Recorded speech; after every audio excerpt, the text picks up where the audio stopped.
Okay, for my version of Gabe's process, I started with a base image. And like I told you, this came from Structured.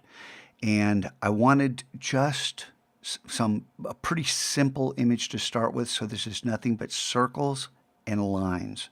And I toggled off all the rest of the settings. Back in Structured, you can see it's just got the line and the circle on, and the fills are all on, but that doesn't matter. It's only applying them to those two.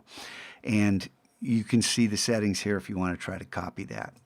But I went ahead and I cropped, and well, I'll go through the enhancement version of this, but let's get straight to the path blur, because that's where it all begins. And it says blur gallery, but I think I showed you in the last one I've recorded this over and over and over and over.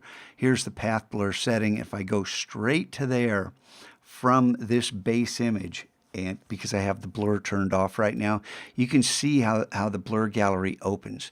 And it opens by default just like this, with this weird little thing here. I've got a thumbtack with a plus sign, which means, hey, I can add or I can select.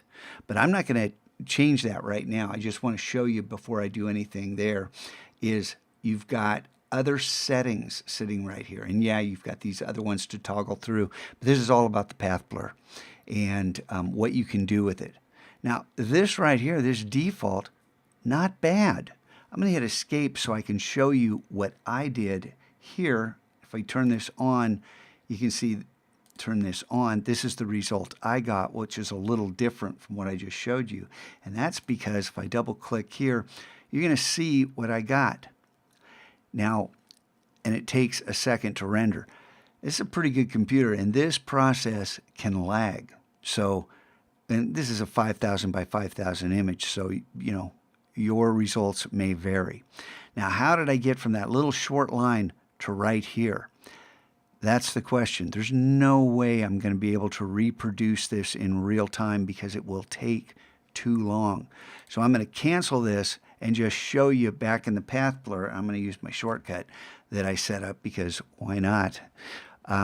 What I did, now I'm not going to be able to reproduce this completely. You select on one of these, and then once it's selected, you can pull it out. And then you can adjust other parts of this. If I click right here, I can pull this in. If I click right here, pull this out, and now you start getting curves. And how does this start reacting?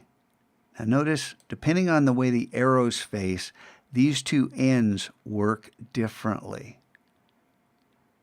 Okay, so you're starting to see what we're getting.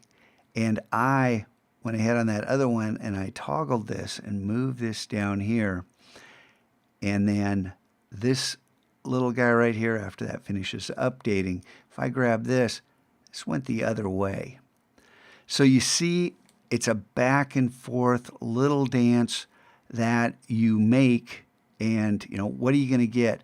This starts to lose all definition, becomes just kind of a blur, a regular blur. You also can draw out new versions of this. You can go ahead and click there.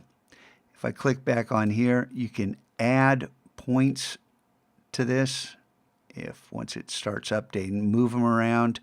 You can delete the entire thing. If I click on this and hit delete, delete again, there it goes. And you know, work with different ones. So, hey, what happened to those little red things? If you click on it, sometimes they show up. Sometimes you got to double click in order to make them show up. And then you can start playing with these. So many ways to achieve different levels of beauty. I'm going to go ahead and cancel this because I don't want to overwrite my file. I kind of liked the hint of the shapes and the hint of the lines flowing through here. Your results may vary. Have fun with this because this is really cool. All right? All right.